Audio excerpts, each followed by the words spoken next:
Alright lads, welcome to the Raw Rugby YouTube channel. I'm from the Rugby Fan YouTube channel, just started up, just a new channel there, where I talk about my kind of opinions and I try to get the conversation going about topical rugby news, I suppose, and I try to give news updates every week.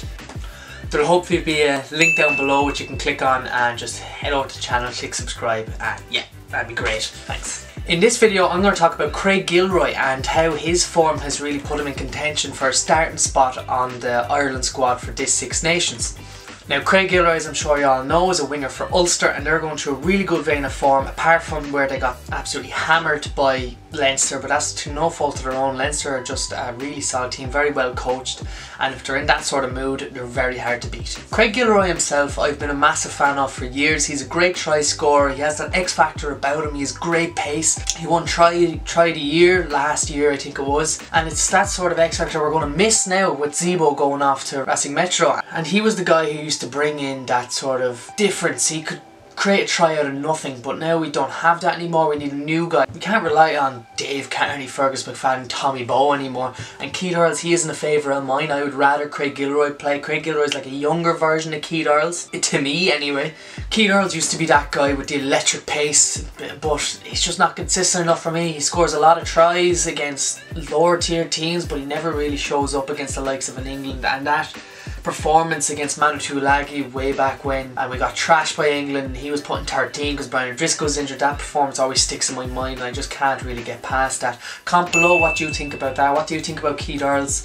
Still, should he be the main leading contender, because he's in an alright vein of form now for Munster as well. So we know Craig Gilroy is a try scorer. So far this season he has made 257 metres in 41 carries. That's hitting about 50 metres per 80 minutes and 8.2 carries per 80 as well. He has 14 defenders beaten, 9 clean breaks, 5 tries and 16 tackles made in those 400 minutes, which is pretty good going, and it's only been through 5 games he's played properly because he just had an injury at the start of the season. He's just come back and he's hit the ground running this year in a very good Ulster team. In the past I feel he didn't get the recognition he deserved. He was always put behind Tommy Bowe, Fergus McFadden, Dave Kearney, these kind of players that were solid all-rounders that Joe Schmidt kind of liked, and so did Declan Kidney in that era as well. More recently he's found himself behind Zebo and Keith Earls. Zebo has ruled himself out by moving to France, and Keith Earls, as I said just a second ago, he is not my favourite player. He's not my choice on the wing. I think Gilroy is a better version of him. He proved that last season when Earls had the dip in form and Craig Gilroy was still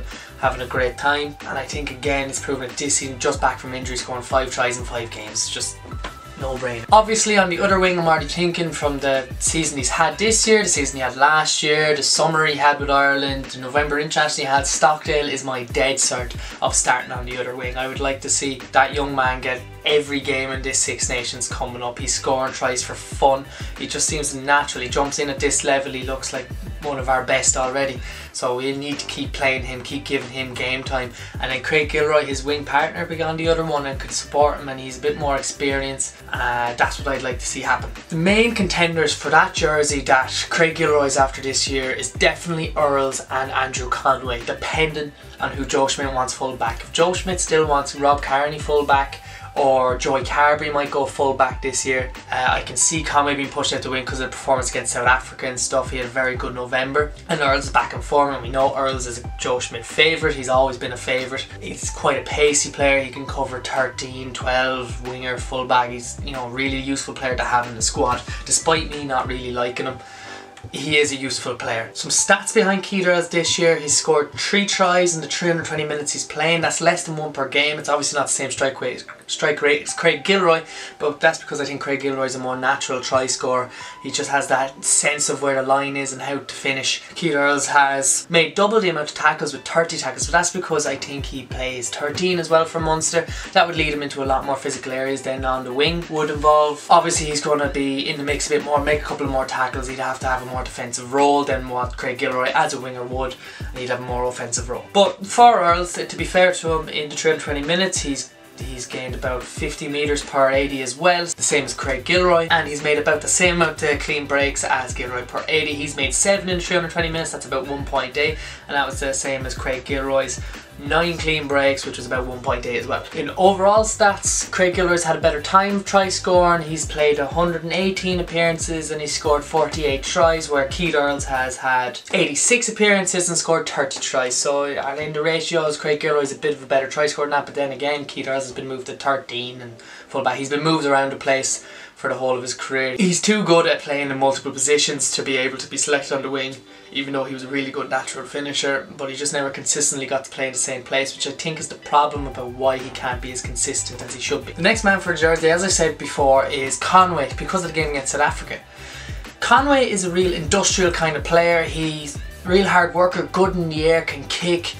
He's a real Joe Schmidt kind of player. He's like Dave Carney was, but better, and especially my eyes, a bit more talented than what Dave Carney is, but he can hit the tackles, hit the rucks. He's not afraid to get down and dirty, and that's exactly what Joe Schmidt likes. That's why Andrew Trimble was picked, Dave Carney been picked before, Ferguson McFadden's been picked under him. That's why these kind of players are being picked, because they can play multiple positions and they're not afraid to make the hits. And that's why he had a problem with Simon Zebo for so long. It's because he seemed to shy away from the rucks, but as soon as people start buying in with Joe Schmidt and what he's doing in his squad, he's not afraid to pick it. It's not a bias, it's that his kind of player. He wants to be able to hit all the rucks they can, no matter where they're playing. So here's a couple of stats behind Conway. So far this season, he's been playing fullback and winger, so I prefer to see him in fullback personally, but I don't know if he'll pick Rob Kearney there.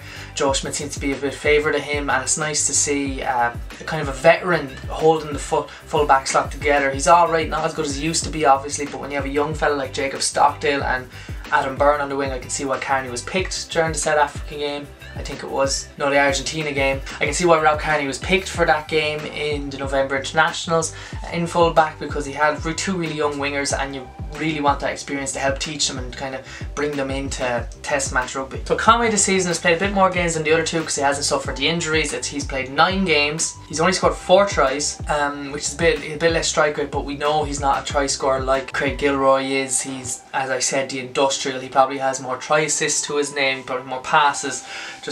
But where he really stands out is because since he was playing in fullback is the meters gained so far, which is 545 meters gained so far in the 9 games he's played, and that is about 20 meters more per 80 than the other 2 players, than Craig Gilroy and Keith Earls, and so that's where he's really standing out. But that's probably because he's coming in from fullback rather than wing or centre. Nonetheless, still a very good stat to have. He's not getting tackled. He has beaten 17 defenders on his run, so it shows he is an elusive player. He is quick, and that's what you need on the wing, a quick, strong player like that who's not afraid to make yards. And he's made 82 carries overall for Munster this year. Now, my favourite is still going to be Craig Gilroy, because he beats more defenders on average, which is at 2.8. And he has a better strike rate in just 5 games, 5 tries coming back from injury. He scored 2 against Dragons, 2 against Munster and 1 against Connacht. They're not easy teams to score against, especially Munster and Connacht. Dragons are coming up as well, so there's just not an easy teams he's scoring. He's not just brushing them past Zebri and stuff, you know. They are tough defences he's getting past. Let's not forget Connacht won the Pro 14, was it 2 years ago, so they're not a bad team. Well, look, thanks for watching here on Raw Rugby. As I said before, my link should be below, the Rugby Fan, and this was just a kind of a conversation that I'm trying to start up about Craig Gilroy and should he be starting trialing this year, because Joe Schmidt hasn't favoured him in the past. He hasn't got a consistent run because of the reasons I mentioned throughout the video. Let me know what I'm doing wrong, let me know where I can improve. Just like, comment and subscribe to Raw Rugby, subscribe to the Rugby Fan, it doesn't matter where. And hopefully I'll see you again on my channel. Good luck.